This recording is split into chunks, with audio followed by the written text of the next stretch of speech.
Morning दोस्तों। After functions of spinal cord अब हम ascending tract of spinal cord के बारे में देखेंगे। ये जो ascending tract of spinal cord रहते हैं उन्हें हम सेंसरी ट्रैक भी कहते हैं, क्योंकि ये क्या करते हैं, इनका बेसिक फंक्शन यह रहता है कि ये सेंसरी इम्पल्स को कैरी करते हैं फ्रॉम पेरीफेरी या फ्रॉम सबक्यूटेनियस या फ्रॉम ऑर्गन या फ्रॉम ग्लैंड टू ब्रेन। तो ब्रेन तक पहुंचाने का काम इनकी तरफ से किया जाता है, इस वजह से इन्हें असेंडिंग ट्रैक्ट कहा जाता है। तो this tract convey sensory impulses from periphery to brain. तो पेरीफेरी से इंफॉर्मेशन कलेक्ट करके ब्रेन तक भेजने का काम ये असेंडिंग ट्रैक की तरफ से किया जाता है। तो असेंडिंग ट्रैक के नाम क्या क्या है, इसके अंदर क्या क्या इंक्लूड होता है, उसके बारे में अब हम देखेंगे। सबसे पहले इसके आपको नाम याद रखने होंगे। Anterior spinothalamic tract, lateral spinothalamic tract, posterior spinothalamic tract, posterior spinocerebellar tract and fifth one is anterior spinocerebellar tract. तो दोस्तों ये जो स्पाइनोसेरेबेलर ट्रैक जो होते हैं उनके फंक्शंस क्या क्या होते हैं उनके बारे में अब हम देखेंगे। सबसे पहले it conveys nerve impulses regarding muscle and joints, मतलब मसल और जॉइंट से रिलेटेड जो जो नर्व इम्पल्स है उनको कन्वे या आगे भेजने का काम इनकी तरफ से किया जाता है। Second function is to maintain body posture and muscle tone. तो बॉडी का पोस्चर ठीक ठाक है या नहीं, या फिर जो मसल टोन है वो अच्छा है या नहीं, इसके बारे में जानकारी ब्रेन के देने का काम इन ट्रैक के द्वारा किया जाता है। असेंडिंग ट्रैक देखने के बाद दोस्तों डिसेंडिंग ट्रैक मतलब क्या। असेंडिंग ट्रैक को हम सेंसरी कहते हैं और ये जो डिसेंडिंग ट्रैक रहता है वो मोटर ट्रैक रहता है। ठीक है, तो इसका फंक्शन क्या होता है, ये कहाँ से वर्क करता है। This tract convey motor impulses from brain to the periphery, मतलब ब्रेन से इम्पल्सेस निकलेंगे टूवर्ड्स पेरीफेरी या टू द पेरीफेरी, मतलब जहाँ पे एक्चुअली रिसेप्टर प्रेजेंट है वहाँ तक जाने का काम, इम्पल्स को पहुँचाने का काम इस ट्रैक की मदद से किया जाता है। इनके दो टाइप्स होते हैं, एक रहते हैं पिरामिडल ट्रैक और दूसरे होते हैं एक्स्ट्रा पिरामिडल ट्रैक। जो पिरामिडल ट्रैक होते हैं that arise from cerebral cortex, तो उन्हें हमें याद रखना है कि जो पिरामिडल ट्रैक जो होते हैं वो सेरेब्रल कॉर्टेक्स से अराइज होते हैं, और जो एक्स्ट्रा पिरामिडल ट्रैक्स जो होते हैं वो that arise from mid brain, medulla and pons. ठीक है, तो एक्स्ट्रा पिरामिडल कहाँ से अराइज होंगे, मिड ब्रेन, मेडुला और पॉन्स। ये जो डिसेंडिंग ट्रैक जो होते हैं उनके नाम क्या क्या रहते हैं। तो पिरामिडल ट्रैक में हम देखेंगे lateral corticospinal tract, anterior corticospinal tract. Extra pyramidal में हम देखेंगे tectospinal tract, vestibulo spinal tract, lateral reticulo spinal tract, anterior reticulo spinal tract. तो इस तरह से इनका नेमिंग किया जाता है। तो दोस्तों ये जो ट्रैक्स रहते हैं उनके बेसिक फंक्शन क्या रहते हैं उनके बारे में अब हम देखेंगे। सबसे पहले हम देखेंगे कि जो पिरामिडल ट्रैक रहते हैं उनके फंक्शन क्या होते हैं। इट पिरामिडल ट्रैक के फंक्शन देखेंगे, उसके फंक्शन है it controls skeletal muscle of opposite side of the body.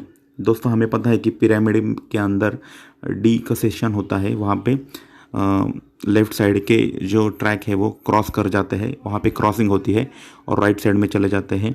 मतलब अगर शरीर में लेफ्ट साइड में कुछ इंजरी है या कुछ सिग्नल, कुछ ट्रॉमा हुआ है तो उसका सिग्नल हमारे राइट साइड ऑफ सेरेब्रम में चला जाता है। ठीक है, तो ये आपको याद रखना है कि अपोजिट साइड में उनका कनेक्शन होता है। तो it controls skeletal muscle of opposite side of the body.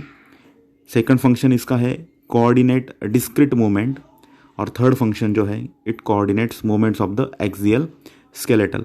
तो यहाँ पे जो सारे फंक्शन है वो मस्कुलो स्केलेटल सिस्टम से रिलेटेड इसके फंक्शंस है, वो हमें याद रखने हैं। सेकंड वन हम फंक्शंस देखेंगे जो एक्स्ट्रा पिरामिडल ट्रैक्स हैं उनके फंक्शंस के बारे में देखेंगे। यहाँ पे दोस्तों हमने जो नाम देखे थे जैसे कि रूब्रोस्पाइनल, टेक्टोस्पाइनल, तो उनके नाम से ही हमें ये चीज़ें याद रखनी होगी कि ये जो रूब्रोस्पाइनल ट्रैक होता है that controls flexor muscle tone. जो फ्लेक्जन होता है उस फ्लेक्सर मसल का जो टोन रहता है उसे कंट्रोल करने का काम ये रूब्रोस्पाइनल ट्रैक की तरफ से किया जाता है। Second one is the tectospinal tract. ये क्या कंट्रोल करेगा, it controls movements of the head in response to visual and auditory stimuli. मतलब विजुअल और ऑडिटरी स्टिमुलाई जहाँ जहाँ से आते हैं उस वक्त हमारी हेड की मूवमेंट कंट्रोल करने का काम इनके द्वारा किया जाता है। Third one is the vestibulospinal, it maintains equilibrium. शरीर में इक्विलिब्रियम रखने का काम इनके द्वारा किया जाता है। उसके बाद ये जो इक्विलिब्रियम है ये लोकोमोशन से संबंधित है, इसे आपको याद रखना है। एक्स्ट्रा पिरामिडल ट्रैक्स जो होते हैं उसका और एक फंक्शन यहाँ पे बताया है कि it controls complex movement of the body, जैसे कि movement of the hand and legs while walking. जब हम वॉकिंग करते हैं उस वक्त हमारे पैरों की या हाथों की जो मूवमेंट होती है तो उसे कंट्रोल करने का काम भी इनके द्वारा किया जाता है। तो दोस्तों यहाँ तक हमने फंक्शंस ऑफ असेंडिंग और डिसेंडिंग ट्रैक को देखा। नेक्स्ट हम देखेंगे कि ये रिफ्लेक्स सेंटर के बारे में बात बार बार आ रही है। मतलब जो स्पाइनल कॉर्ड होता है वो एज ए रिफ्लेक्स सेंटर करके अपना भूमिका निभाता है। मतलब स्पाइनल कॉर्ड से ही सारे सिग्नल ब्रेन की तरफ भेजे जाते हैं या ब्रेन की तरफ से जो सारे सिग्नल आने वाले हैं वो वाया स्पाइनल कॉर्ड ही उस रिसेप्टर तक भेज दिए जाते हैं। तो इसका मतलब जो ये ही है कि स्पाइनल कॉर्ड जो रहता है serve as a centre for reflex action. तो ये जो रिफ्लेक्स एक्शन वर्ड में जो रिफ्लेक्स शब्द है उसका मीनिंग क्या होता है तो उसके बारे में हम डिटेल में समझेंगे कि एक्चुअली रिफ्लेक्स क्या होता है। ठीक है, तो reflexes are fast responses to certain stimuli in the internal और एक्सटर्नल एनवायरनमेंट। तो दोस्तों यहाँ पे हम रिफ्लेक्सेस की डेफिनेशन फिर से पढ़ेंगे। Reflexes are the fast responses to certain stimuli in the internal और एक्सटर्नल एनवायरनमेंट। मतलब रिफ्लेक्सेस क्या होते हैं, अगर हमारे इंटरनल या एक्सटर्नल एनवायरनमेंट में सर्टन स्टिमुलस की वजह से जो शरीर रिस्पॉन्स करता है, एकदम फास्ट रिस्पॉन्स करता है, उसे हम रिफ्लेक्स कहते हैं। तो ये जो रिफ्लेक्स होते हैं उनके टाइप्स होते हैं, दो तरह के रिफ्लेक्स के टाइप्स होते हैं। एक होते हैं सोमैटिक और दूसरे होते हैं ऑटोनॉमिक या विसरल भी उन्हें कहा जाता है। तो जो सोमैटिक रिफ्लेक्सेस रहते हैं that related to the skeletal muscle contraction. Skeletal muscle contraction से जो रिलेटेड रहेंगे वो सोमैटिक रहेंगे। और जो विसरल है, विसरल या उसे ऑटोनॉमिक भी कहते हैं, it is related to the heart rate, respiration, defecation, digestion, vomiting etcetera.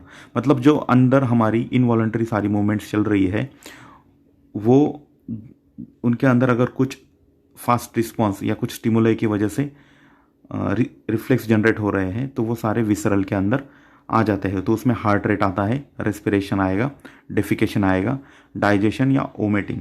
उसके बाद दोस्तों सोमैटिक जो रहते हैं स्केलेटल मसल के जो रिफ्लेक्सेस है वो फिर से दो पार्ट में डिवाइड किए जाते हैं। एक रहता है सुपरफिशियल रिफ्लेक्सेस और दूसरे रहते हैं डीप रिफ्लेक्सेस। तो हमें याद रखना है कि रिफ्लेक्स के दो टाइप रहते हैं, बेसिक, सोमैटिक और ऑटोनॉमिक। सोमैटिक के फिर से दो टाइप हो जाते हैं, एक होता है सुपरफिशियल रिफ्लेक्स और सेकंड होता है डीप रिफ्लेक्स। तो ये जो रिफ्लेक्स होते हैं वो एक अपना रिफ्लेक्स आर्क फॉर्म करते हैं। मतलब पूरी एक जो प्रोसेस होती है, मतलब समझो कोई स्टिमुलस मिला तो स्टिमुलस मिलने के बाद ब्रेन तक वो किस तरह से वो रिफ्लेक्स भेजा जाता है तो उसका एक पूरा रिफ्लेक्स आर्क होता है ये। तो दोस्तों ये जो रिफ्लेक्स आर्क होती है वो किन कंपोनेंट से बनी हुई होती है उसके बारे में अब हम देखेंगे। सबसे पहले sensory receptor, second one is sensory neuron, third one is reflex centre, fourth one is motor neuron and fifth one is effector. तो यहाँ पे सेंसरी रिसेप्टर, सेंसरी न्यूरॉन, मतलब समझो कहीं पे कुछ गर्म हमें स्पर्श हुआ, वहाँ से सेंसरी रिसेप्टर एक्टिवेट हो जाएंगे। फिर सेंसरी न्यूरॉन के द्वारा वो इन्फॉर्मेशन भेज दी जाती है कहाँ तक, रिफ्लेक्स सेंटर तक, और रिफ्लेक्स सेंटर के वहाँ से वो सेरेब्रम या ब्रेन तक भेज दी जाती है। और फिर वहाँ से मोटर न्यूरॉन निकलते हैं और फिर वो जहाँ पे वो एक्चुअली इफेक्ट हुआ है वहाँ तक उन्हें उनकी इन्फॉर्मेशन दी जाती है और उसके बाद वो इफेक्टर ऑर्गन है वो अपना कार्य करना शुरू कर देता है। तो दोस्तों ये जो रिफ्लेक्स आर्क है उसे हम समझेंगे डायग्राम से। तो यहाँ पे हम देख सकते हैं दोस्तों, यहाँ पे स्किन है, वहाँ पे अगर समझो कुछ चुभता है या पिन वहाँ पे लगती है हमारे स्किन को तो वहाँ से रिसेप्टर है वो, इट रिसीव्स स्टिमुलस, वहाँ से स्टिमुलस को रिसीव किया जाता है और उसके बाद ये स्टिमुलस जो है वो convey to the reflex centre, यहाँ तक मतलब जो स्पाइनल कॉर्ड है वहाँ तक भेज दिया जाता है वाया सेंसरी नर्व, मतलब असेंडिंग जो नर्व है वहाँ पे वो भेज दिया जाता है वाया सेंसरी नर्व। फिर वहाँ से मोटर इम्पल्स निकलता है, यहाँ से मोटर इम्पल्स निकलेगा और जहाँ पे वो इफेक्टिव ऑर्गन है या इफेक्टर है वहाँ तक उसे भेज दिया जाता है। तो ये जो इन्फॉर्मेशन रिफ्लेक्स सेंटर के पास जाती है तो रिफ्लेक्स सेंटर क्या करेगा, रिफ्लेक्स सेंटर में बी इनहिबिटेड, जो इन्फॉर्मेशन आई है उसको इनहिबिट भी कर सकता है या उसे ट्रांसमिट भी कर सकता है या उसको रीरूट भी कर सकता है। मतलब इनहिबिट मतलब जो रिफ्लेक्स आया है उसको वहीं पे रोक सकता है, उसको ट्रांसमिट यानी उसके ऊपर कुछ रिस्पॉन्स देके उसको आगे की तरफ भेज सकता है, या फिर उसको रीरूट मतलब दूसरी जगह पे भी वो भेजने का काम रिफ्लेक्स सेंटर के द्वारा किया जाता है। तो रिफ्लेक्स सेंटर बहुत बेसिक होता है, उसके द्वारा ही पूरी प्रोसेस जो होती है मोटर इम्पल्स की उसको कंट्रोल किया जाता है। तो दोस्तों रिफ्लेक्सेस देखने के बाद अब हम सेंसेशन क्या होता है उसकी डेफिनेशन देखेंगे। ये जो सेंसेशन होता है उसकी डेफिनेशन है state of awareness of external और internal condition is called as sensation. मतलब हमारे शरीर के अंदर क्या हो रहा है, अंदर और बाहर, उसके बारे में हमें ज्ञान होना, उसे ही हम सेंसेशन कहते हैं। तो कौन से ऐसे फैक्टर्स होते हैं जो कि रिस्पॉन्सिबल होते हैं फॉर अवेयरनेस ऑफ सेंसेशन, उसे हम एक एक करके देखेंगे।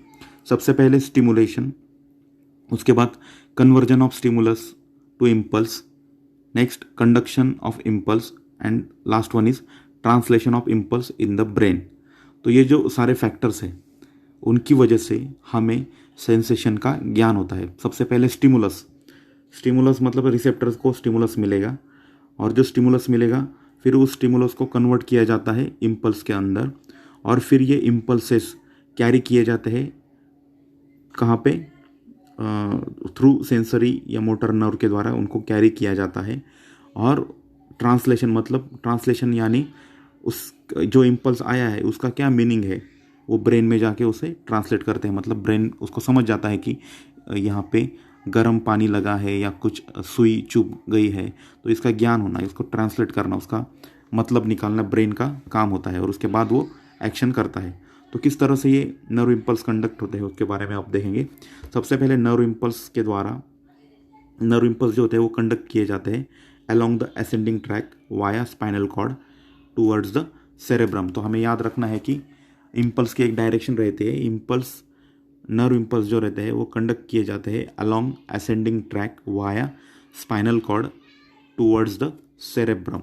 तो दोस्तों हमने रिफ्लेक्सेस देखे, सेंसेशन मतलब क्या वो समझा, और उसके बाद सबसे इम्पोर्टेंट जो सेंसेशन हमें आने वाला है वो रिसेप्टर के द्वारा ही आने वाला है। तो ये रिसेप्टर कौन से होते हैं उसके बारे में, उनके टाइप्स और लोकेशन क्या होते हैं उनके बारे में हम समझेंगे। पहला होते हैं exteroceptors present on the surface of the body. हमारे शरीर के सरफेस पे जो प्रेजेंट होते हैं उन्हें हम एक्सटेरोसेप्टर्स कहते हैं। Second one is विसेरोसेप्टर्स, it is located in the blood vessels and viscera. मतलब हमारे इंटरनल जो ऑर्गन्स है उन पर और जो ब्लड वेसल्स है वहाँ पे जो प्रेजेंट रहते हैं उनको हम विसेरोसेप्टर्स कहते हैं।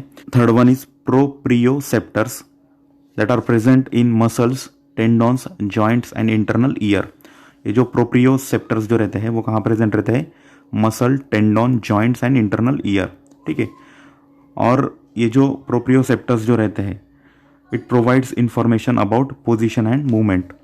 तो दोस्तों हमें याद रखना है कि प्रोप्रियोसेप्टर्स का थोड़ा अलग यहाँ पे बताया गया है कि दैट इन्वॉल्व्स इन द वो कहाँ प्रेजेंट रहते हैं, muscle, tendon, joint and internal ear में प्रेजेंट रहते हैं, और वो उनका फंक्शन ये रहता है कि वो इन्फॉर्मेशन प्रोवाइड करते हैं पोजीशन, मतलब शरीर किस पोजीशन में है और उसकी मूवमेंट किस तरह से हो रही है उसके बारे में वो जानकारी देते हैं। ये जो प्रोप्रियोसेप्टर्स जो होते हैं उनके टाइप्स किए जाते हैं तीन। एक होते हैं मसल स्पिंडल्स, वो जो रहते हैं वो प्रेजेंट रहते हैं स्केलेटल मसल के ऊपर। Second one is tendon organs that present on tendomuscular junction. और थर्ड वन जो है जॉइंट काइनेस्थेटिक, वो प्रेजेंट रहते हैं अराउंड जॉइंट। तो ये जो तीन टाइप्स बताए प्रोप्रियोसेप्टर्स के, muscle spindles, tendon organs and joint kinesthetic, तो ये आपको याद रखने हैं, कभी कभी एमसीक्यू में पूछ लेते हैं। तो ये कहाँ रहते हैं उनके लोकेशन पता होने चाहिए। रिसेप्टर्स के तीन टाइप देखे हमने, एक्सटेरोसेप्टर्स, विसेरोसेप्टर्स और प्रोप्रियोसेप्टर्स। एक्सटेरोसेप्टर्स जो रहते हैं बॉडी के सरफेस पे प्रेजेंट होते हैं, विसेरोसेप्टर्स जो रहते हैं वो blood vessels and visceral organs में प्रेजेंट होते हैं, और ये जो प्रोप्रियोसेप्टर्स जो रहते हैं वो जॉइंट, मसल, टेंडॉन वहाँ पे प्रेजेंट होते हैं। तो इनके जो फंक्शंस है उनको आप एक बार बुक से देख लो, जहाँ जहाँ उनके लोकेशन है उसके अकॉर्डिंग ही उसके फंक्शंस होते हैं। तो हम उसको अब एक एक करके समझेंगे कि उनके एग्जैक्ट फंक्शन क्या होते हैं। जो एक्सटेरोसेप्टर्स जो रहते हैं इस सरफेस ऑफ बॉडी पे प्रेजेंट रहते हैं, इस वजह से इनका फंक्शन रहता है it transmit sensation of taste, touch, pressure, temperature, ठीक है। तो मतलब जो जो सुपरफिशियल हमें चीज़ें लगने वाली है उनको कैरी करने का काम इनके द्वारा किया जाता है।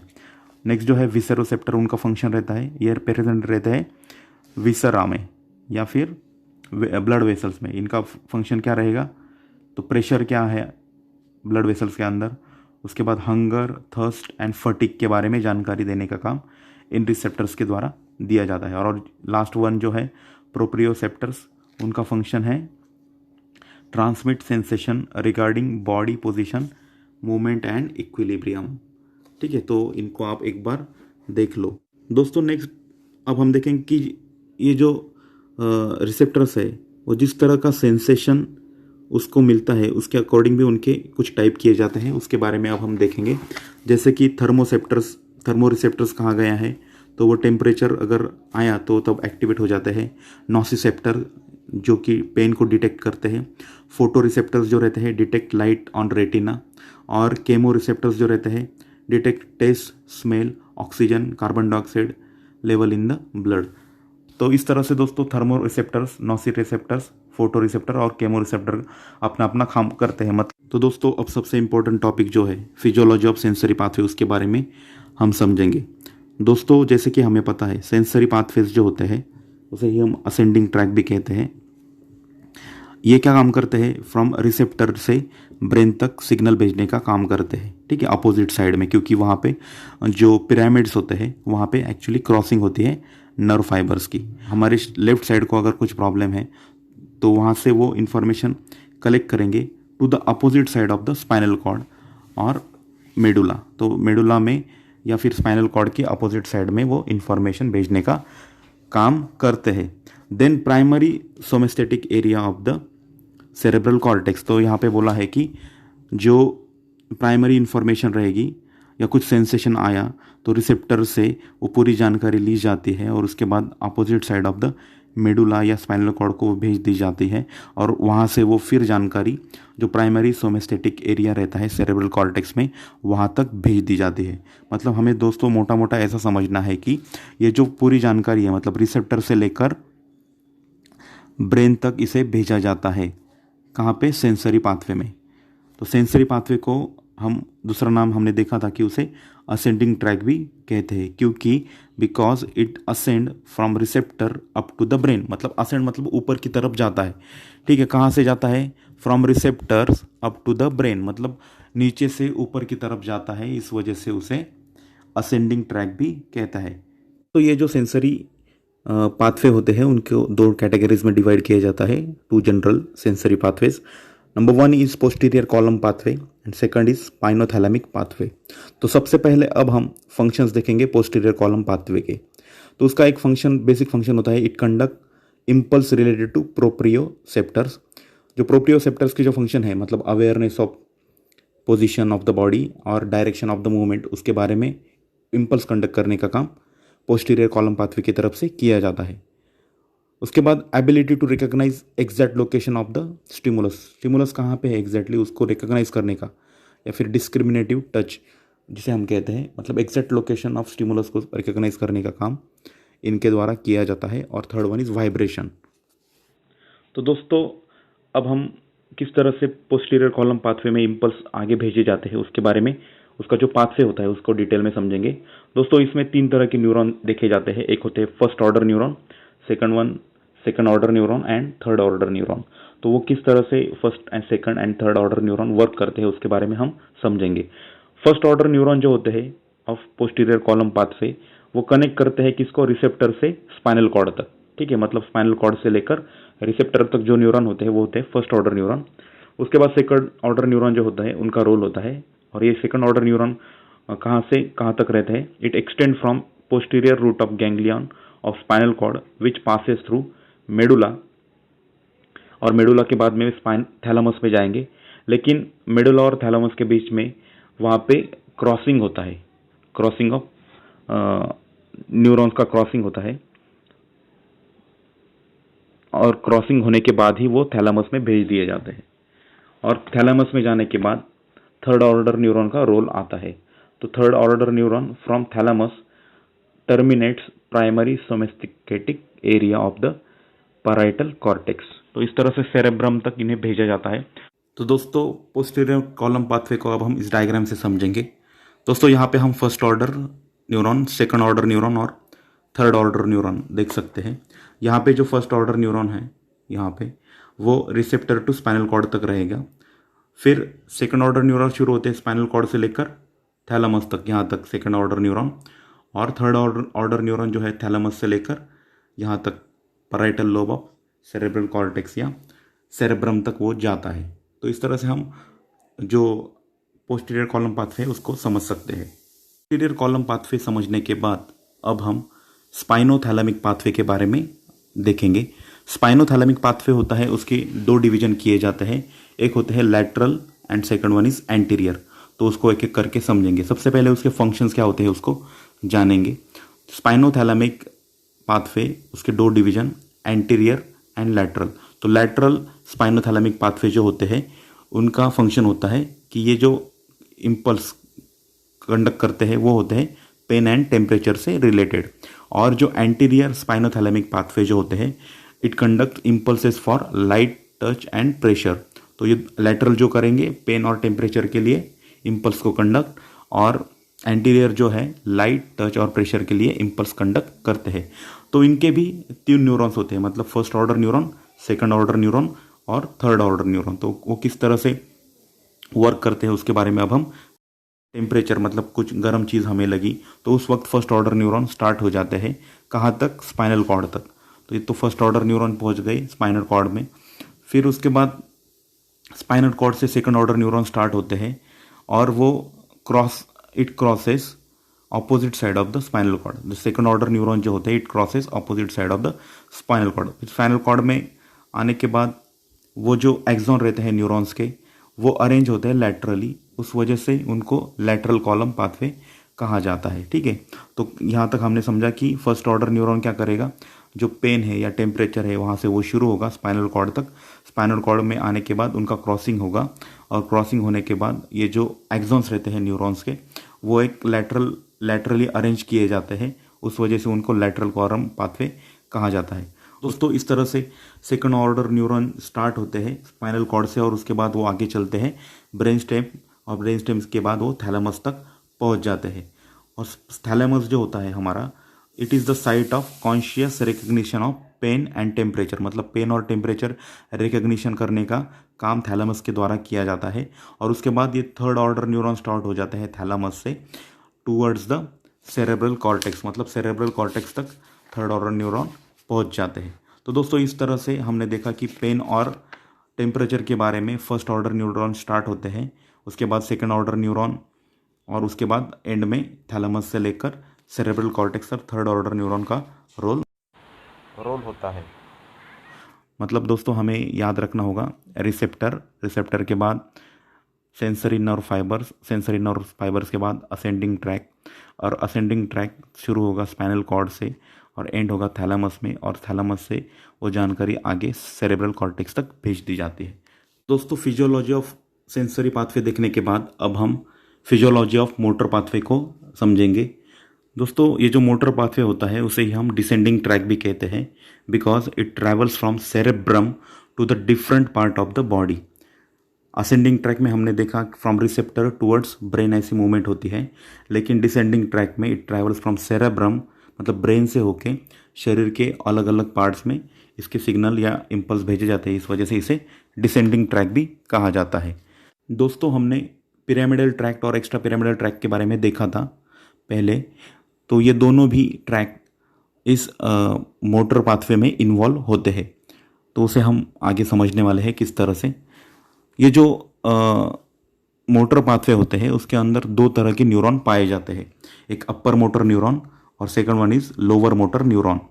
ये जो अपर मोटर न्यूरॉन के जो एक्सॉन रहते हैं, axon of the upper motor neuron extend from cortex of cerebrum to spinal cord, और लोअर मोटर न्यूरॉन जो रहते हैं it extend from spinal cord towards the muscle fibre. मतलब अपर मोटर न्यूरॉन कहाँ से आएगा, from cerebrum to spinal cord, और lower motor neuron आएगा from spinal cord to muscle fibre, या जो रिसेप्टर है वहाँ तक हो जाएगा। दोस्तों ये जो पिरामिडल ट्रैक है उसका एक टाइप हमने देखा था लैटरल कॉर्टिकोस्पाइनल ट्रैक, तो उसका पाथवे किस तरह से मूव होता है, मतलब मोटर पाथवे किस तरह से चलता है, उसके बारे में अब हम देखेंगे। शुरू होता है ये कॉर्टेक्स, सेरेब्रल कॉर्टेक्स से लेकर नीचे चला जाता है, डिसेंड होता है कहाँ पे, internal capsule and mid brain की तरफ आ जाता है, और मिड ब्रेन से फिर ये पॉन्स में एंट्री ले लेता है ऑफ द सेम साइड, मतलब सेम साइड में रहेगा। उसके बाद जब नेक्स्ट ये आगे बढ़ता है या नीचे आता है, तो उस वक्त 85% of the axon of the upper motor neuron cross in the medulla. तो मेडुला में आने के बाद उसका क्रॉसिंग हो जाता है, मेडुला में आने के बाद उनका क्रॉसिंग हो, about 85% of axon of upper motor neuron cross in the medulla, मतलब 85% तक एक्सॉन्स जो रहते हैं अपर मोटर न्यूरॉन के, उनका क्रॉसिंग होता है मेडुला के अंदर। After crossing this axon descend through the lateral white column of the spinal cord. उसके बाद क्रॉसिंग होने के बाद ये जो एक्सॉन होते हैं वो फिर से नीचे आते हैं, और नीचे कहाँ आते हैं, lateral white column of the spinal cord के में वो एंट्री ले लेते हैं, मतलब अपर मोटर न्यूरॉन की एंट्री अब स्पाइनल कॉर्ड के अंदर हो गई है। उस वजह से, मतलब यहाँ पे क्रॉसिंग हुआ है, उस वजह से क्या होता है, उस वजह से therefore right side motor cortex control left side of muscle and vice versa. मतलब समझो राइट साइड से कुछ मोटर न्यूरॉन निकल रहे हैं, तो उनका क्रॉसिंग हो गया मेडुला के अंदर, या फिर जो पिरामिड्स है वहाँ पे उनका क्रॉसिंग हो जाता है, और क्रॉसिंग होने के बाद right side of the brain controls left side of the muscle, ये हमें याद रखना है। या फिर उसका उल्टा भी हम बोल सकते हैं कि left side of the muscle या left side of the receptor को कंट्रोल करने का काम right side of the brain करेगा। मोटर पाथवे को इस डायग्राम में हम समझ सकते हैं। यहाँ पे सेरेब्रल कॉर्टेक्स में हम देख सकते हैं फर्स्ट ऑर्डर न्यूरॉन रहते हैं, थैलेमस में वो उनका क्रॉसिंग हो जाता है, फिर स्पाइनल कॉर्ड में वो आ जाते हैं, मतलब सेरेब्रल कॉर्टेक्स से लेकर स्पाइनल कॉर्ड तक वो फर्स्ट ऑर्डर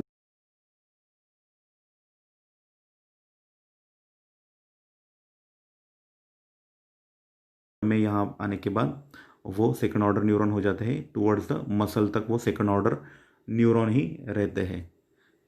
दोस्तों लैटरल कॉर्टिकोस्पाइनल ट्रैक देखने के बाद अब हम सेकंड टाइप जो है उसके बारे में देखेंगे, दैट इज एंटीरियो कॉर्टिकोस्पाइनल ट्रैक।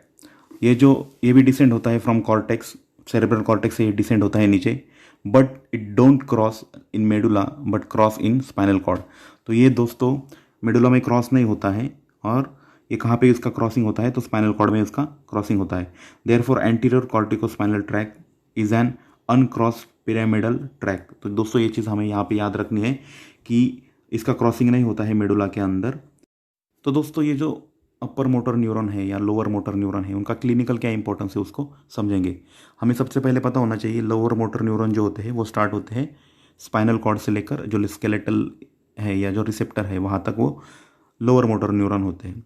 अगर उनके अंदर कुछ डैमेज जैसी कंडीशन उत्पन्न होती है, तो उस वजह से जो पैरालिसिस होता है उसे हम फ्लैसिड पैरालिसिस कहते हैं। और अपर मोटर न्यूरॉन में अगर डैमेज हुआ, मतलब अपर मोटर न्यूरॉन मतलब डायरेक्टली फ्रॉम ब्रेन से अगर कुछ डैमेज हुआ, तो जो पैरालिसिस की कंडीशन उत्पन्न होती है उसे हम स्पैस्टिक पैरालिसिस कहते हैं। दो पैरालिसिस है, फ्लैसिड पैरालिसिस और स्पैस्टिक पैरालिसिस। कभी कभी एमसीक्यू पूछ लेते हैं, ठीक है, तो उसे आपको याद रखना है। दोस्तों सेंट्रल नर्वस सिस्टम को डिटेल में समझने के बाद अब हम ऑटोनॉमिक नर्वस सिस्टम क्या होती है उसके बारे में डिटेल में समझेंगे। दोस्तों अगर हमें समझना है कि ऑटोनॉमिक नर्वस सिस्टम का फंक्शन क्या है, तो बेसिकली ये रेगुलेट करती है activity of smooth muscles, cardiac muscles and glands. जो शरीर में अलग अलग ग्लैंड्स प्रेजेंट होती है, जैसे थायराइड ग्लैंड है या फिर पिट्यूटरी ग्लैंड है, या फिर अलग अलग जो ग्लैंड्स हमारे शरीर में प्रेजेंट होती है, उनको कंट्रोल करने का काम जिसके द्वारा किया जाता है उसे हम ऑटोनॉमिक नर्वस सिस्टम कहते हैं। तो उसके बारे में अब हम एक एक करके पढ़ेंगे। The part of the nervous system that regulates the activities of smooth muscle, cardiac muscle and glands is called as autonomic nervous system. मतलब ऑटोनॉमिक नर्वस सिस्टम के बेसिक फंक्शन है कि वो स्मूथ मसल को कंट्रोल करेंगी या उसे regulate करेगी, कार्डियक मसल्स को रेगुलेट करेगी, और ग्लैंड्स जो शरीर में अलग अलग प्रेजेंट रहती है उनको कंट्रोल या रेगुलेट करने का काम ऑटोनॉमिक नर्वस सिस्टम से किया जाता है। ये जो ऑटोनॉमिक नर्वस सिस्टम होती है उसको दो पार्ट्स में डिवाइड किया जाता है। एक पार्ट रहता है उसका sympathetic nervous system and second one is parasympathetic nervous system. तो दोस्तों अब हम सिंपैथेटिक नर्वस सिस्टम के बारे में बोलेंगे। सिंपैथेटिक नर्वस सिस्टम जो होती है उसे हम थोरैकोलंबर सिस्टम भी कहते हैं, क्यों उसे थोरैकोलम्बर सिस्टम कहते हैं? क्योंकि उसके जो नर्व फाइबर्स होते हैं वो अराइज होते हैं थोरेसिक वर्टिब्रा नंबर 1, मतलब T1 से लेकर T12 तक, T1 से लेकर T12 तक ये अराइज होते हैं, और साथ lumbar vertebra L1, L2, L3 से भी ये अराइज होते हैं। थोरैकोलम्बर सिस्टम भी कहा जाता है। ऑटोनॉमिक नर्वस सिस्टम जो होती है दोस्तों, उसके अंदर जो गैंग्लिया रहते हैं उनके बीच में सिनेप्स रहता है, और यहाँ पे pre ganglionic and post ganglionic fibres को भी देखा जाता है। तो हमें ये याद रखना है कि ऑटोनॉमिक नर्वस सिस्टम में गैंग्लिया कौन से रहते हैं? Pre ganglionic and post ganglionic fibres present रहते हैं, और उनके बीच में सिनेप्स रहता है। ऑटोनॉमिक नर्वस सिस्टम के अंदर दो तरह के फाइबर्स पाए जाते हैं, एक होते हैं प्री गैंग्लियोनिक फाइबर और दूसरे होते हैं पोस्ट गैंग्लियोनिक फाइबर्स। तो दोस्तों, जो सिंपैथेटिक नर्वस सिस्टम है, सिंपैथेटिक गैंग्लिया जो होते हैं उसके दो टाइप्स होते हैं। एक होते हैं पैरावर्टिब्रल गैंग्लिया। ये कहाँ पे प्रेजेंट होते हैं paravertebral ganglia? It present on either side of the vertebral column, मतलब वर्टिब्रल कॉलम के दोनों बाजू पे ये प्रेजेंट रहते हैं, ठीक है। दूसरा जो रहते हैं वो प्री वर्टिब्रल गैंग्लिया, और ये जो प्री वर्टिब्रल गैंग्लिया जो रहते हैं वो प्रेजेंट रहते हैं near the large abdominal arteries. Abdominal जो आर्टरीज है उसके नज़दीक ये प्री वर्टिब्रल गैंग्लिया प्रेजेंट रहते हैं। तो दोस्तों, जो सिंपैथेटिक नर्वस सिस्टम का पाथवे रहता है वो किस तरह से रहता है उसके बारे में अब हम देखेंगे। तो प्री गैंग्लियोनिक और पोस्ट गैंग्लियोनिक दो तरह के फाइबर्स प्रेजेंट रहते हैं, जैसे कि हमने अभी देखा ऑटोनॉमिक नर्वस सिस्टम के अंदर दो तरह के फाइबर्स प्रेजेंट है, pre ganglionic and post ganglionic fibres. तो ये जो प्री गैंग्लियोनिक फाइबर्स होते हैं, it extend from lateral horn of the thoracic और lumbar segment of the spinal cord. जैसे कि दोस्तों हमें पता है कि जो सिंपैथेटिक नर्वस सिस्टम है उसे हम थोरैकोलम्बर सिस्टम कहते हैं।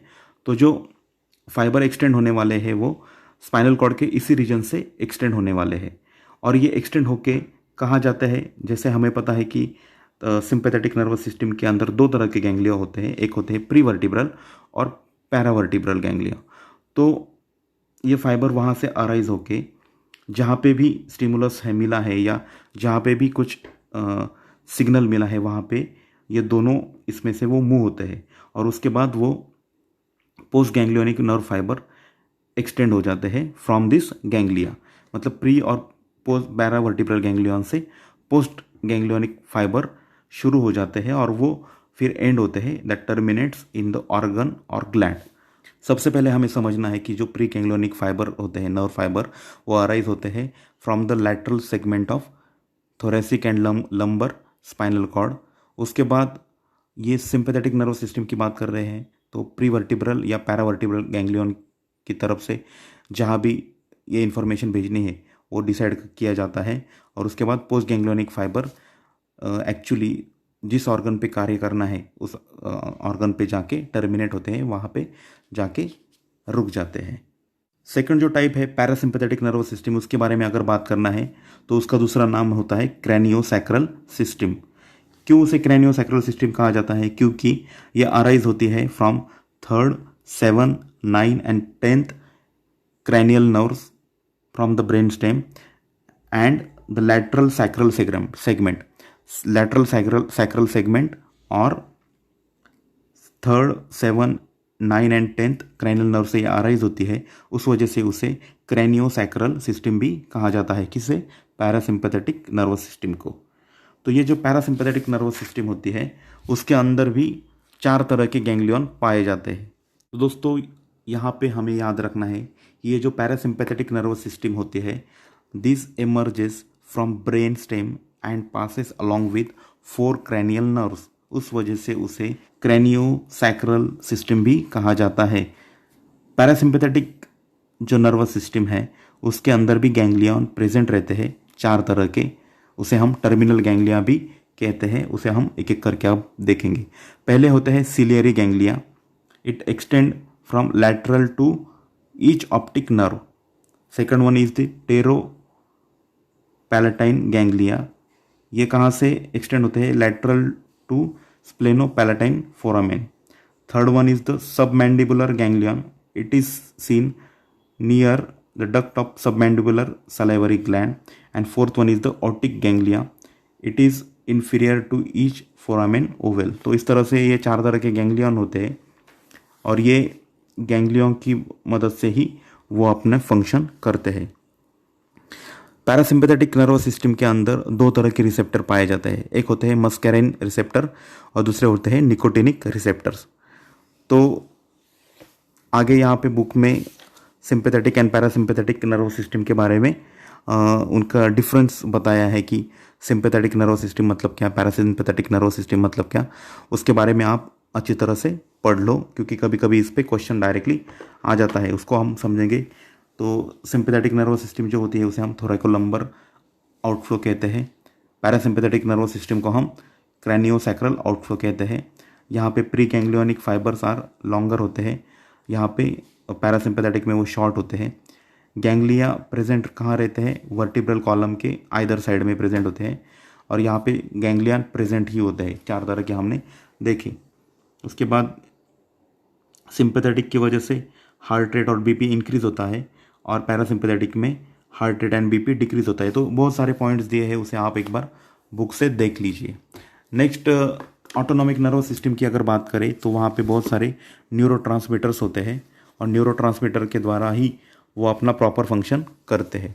तो autonomic nerves fibre release neurotransmitter at synapsis and near the organ. तो ये जो न्यूरोट्रांसमीटर होते हैं वो कहाँ कहाँ पे रिलीज़ किए जाते हैं, तो ऑटोनॉमिक नर्व सिस्टम के अंदर जो न्यूरोट्रांसमीटर्स होते हैं वो सिनेप्सिस मतलब 2 नर्व्स जो होते हैं उसके या 2 एक्सॉन के बीच में जो गैप रहती है उसके अंदर भी सीक्रेट होते हैं, या फिर जिस ऑर्गन पे रिसेप्टर लगे हुए हैं वहाँ पे जाके ये न्यूरोट्रांसमीटर रिलीज़ किए जाते हैं। तो 2 तरह के न्यूरोट्रांसमीटर्स रहते हैं, एक होते हैं एसिटिलकोलिन और दूसरे होते हैं नॉर एड्रेनालिन। जो एसिटिलकोलिन जो सीक्रेट करते हैं उसे हम कोलिनर्जिक कहते हैं, और जो नॉर एड्रेनालिन सीक्रेट करते हैं उन्हें हम एड्रेनर्जिक रिसेप्टर्स कहते हैं या न्यूरो रिसेप्टर्स कहते हैं। दोस्तों, हमने ऑटोनॉमिक नर्वस सिस्टम के अंदर न्यूरोट्रांसमीटर्स के बारे में देखा, किस तरह से एसिटिलकोलिन और नॉर एड्रेनालिन काम करते हैं। तो ये जो न्यूरोट्रांसमीटर है तो उनके लिए हमें वहाँ पे ऑटोनॉमिक रिसेप्टर्स की ज़रूरत पड़ती है। Neurotransmitter interact with receptor which are present on the surface of the organ. मतलब किसी भी ऑर्गन के सरफेस पे ये जो ऑटोनॉमिक रिसेप्टर प्रेजेंट होते हैं, और उसके ऊपर ही जो न्यूरोट्रांसमीटर इंटरैक्ट करते हैं, और इंटरैक्ट करने के बाद वो ऑर्गन अपना कार्य करता है, या जो ग्लैंड पे काम किया तो वो ग्लैंड अपना सिक्रीशन कर देती है। तो किस तरह से ये जो रिसेप्टर प्रेजेंट होते हैं, जो अल्फा रिसेप्टर्स होते हैं सिंपैथेटिक रिसेप्टर में अगर देखें, अल्फा रिसेप्टर्स जो होते हैं वो एक्साइटेशन करते हैं, मतलब एक्साइटेटरी इन एक्शन होते हैं, और जो बीटा रिसेप्टर्स जो होते हैं वो इनहिबिशन मतलब कम करने वाले जो होते हैं वो बीटा रिसेप्टर्स, और एक्साइट करने मतलब बढ़ाने वाले अल्फा रिसेप्टर। तो दोस्तों, यहाँ पे बुक में एक चार्ट दिया है ऑर्गन और जो ऑटोनॉमिक नर्वस सिस्टम है वेरियस ऑर्गन्स पे किस तरह से काम करती है थ्रू रिसेप्टर एक्शन। तो उसे एक बार आप बुक में से देख लो।